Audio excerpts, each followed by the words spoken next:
Halo Sobat Berita Kita. Pemerintah Amerika Serikat saat ini menganggap bahwa ancaman serius terhadap kedikdayaan Amerika Serikat adalah negara Tiongkok, terkhusus di kawasan Indo-Pasifik. Untuk mengantisipasi pertumbuhan Tiongkok yang sangat pesat saat ini, maka mau tidak mau Amerika Serikat juga harus mengubah arah operasi kekuatannya.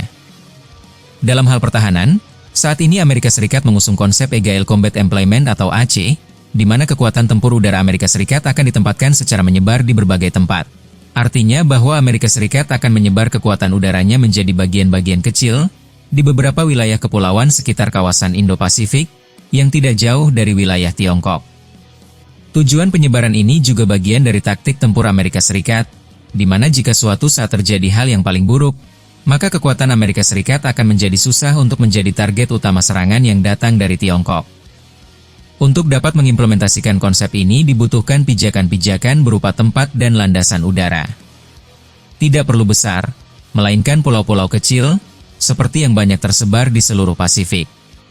Seperti Pulau Tinian, Palau, Yap, dan Saipan, yang masing-masing luasnya kurang dari 200 mil persegi, dan semuanya telah menjadi tempat bagi penempatan kekuatan udara Amerika Serikat di Pasifik. Angkatan Udara Amerika Serikat atau USAF telah meluncurkan proyek restorasi besar-besaran untuk mengembalikan lapangan terbang peninggalan Perang Dunia Kedua yang telah lama tidak aktif di Pulau Tinian dan Pulau Yap ke status operasional. Menghidupkan kembali bandar udara di kepulauan ini sudah berjalan ke tahap pembangunan dari landasan, hingga seluruh perlengkapan pendukung untuk operasional kedua bandar udara ini dengan melibatkan warga lokal untuk merestorasi bandara peninggalan Perang Dunia Kedua tersebut. Kepulauan Tinian adalah bagian dari persemakmuran Kepulauan Mariana Utara, sebuah wilayah Amerika di utara Guam dan sekitar 1.500 mil sebelah timur Filipina. Northville memainkan peran penting di medan Pasifik pada Perang Dunia Kedua, yang berfungsi sebagai lokasi peluncuran Enola Gay dan pesawat pengebom B-29 lainnya yang melakukan misi bersejarah di atas Jepang. Upaya pemulihan ini menandakan pentingnya strategi baru, memastikan bahwa militer Amerika Serikat mempertahankan opsi pangkalan yang fleksibel di kawasan Indo-Pasifik.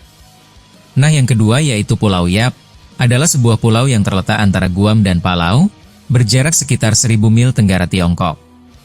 Sebagai bagian dari negara Federasi Mikronesia, Pulau Yap hanya memiliki luas 46 mil persegi, atau hanya 2/3 luas Washington. USAF juga ingin menginvestasikan $400 juta untuk memperluas landasan pacunya di kedua arah dan memperluas fasilitas pendukung lainnya. Pekerjaan rekonstruksi bandara tersebut akan dimulai dengan investasi awal sebesar $96 juta pada tahun 2025 ini. Ancaman Tiongkok makin serius untuk kekuatan Amerika Serikat di kawasan tersebut dan menjadi satu-satunya negara dengan niat dan kemampuan yang kian besar untuk mendominasi kawasan Indo-Pasifik dan menggantikan Amerika Serikat. Seperti diberitakan Air and Space Forces Magazine, para pemimpin militer dan sipil USAF telah mengunjungi pulau-pulau tersebut, itu pada tahun 2024 yang lalu.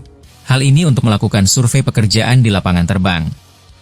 Sejak bulan Januari, para penerbang telah mulai menebangi ratusan hektar hutan agar pekerjaan konstruksi dapat dimulai. Komando Indo-Pasifik mengirimkan kepada anggota parlemen daftar keinginan tahunan mengenai proyek-proyek yang dianggap perlu untuk mencegah konflik di wilayah tersebut. Daftar tahun ini mencakup $4,8 miliar untuk infrastruktur.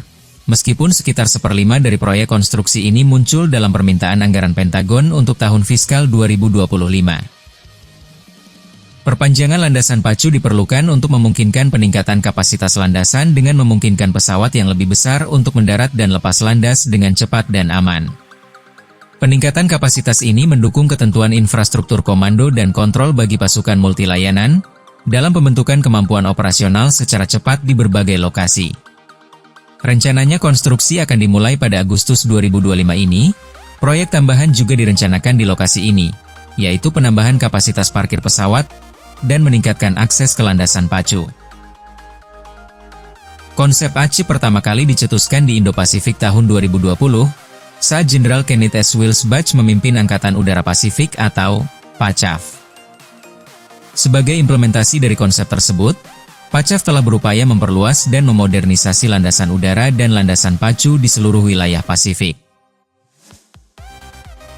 Semoga penyebaran kekuatan oleh Angkatan Udara Amerika Serikat ini tidak sampai menimbulkan hal-hal yang sangat jauh antara Amerika Serikat dan Tiongkok, karena jika hal buruk terjadi, maka akan berdampak sangat serius bagi Indonesia. Untuk itu kita pun sebaiknya harus mempersiapkan diri. Minimal kita bisa untuk melakukan perlindungan, atau turut serta di dalam mengambil peran untuk membuat kedua negara adidaya ini tidak saling baku hantam. Bagaimana pendapat Anda? Silahkan komentar di bawah.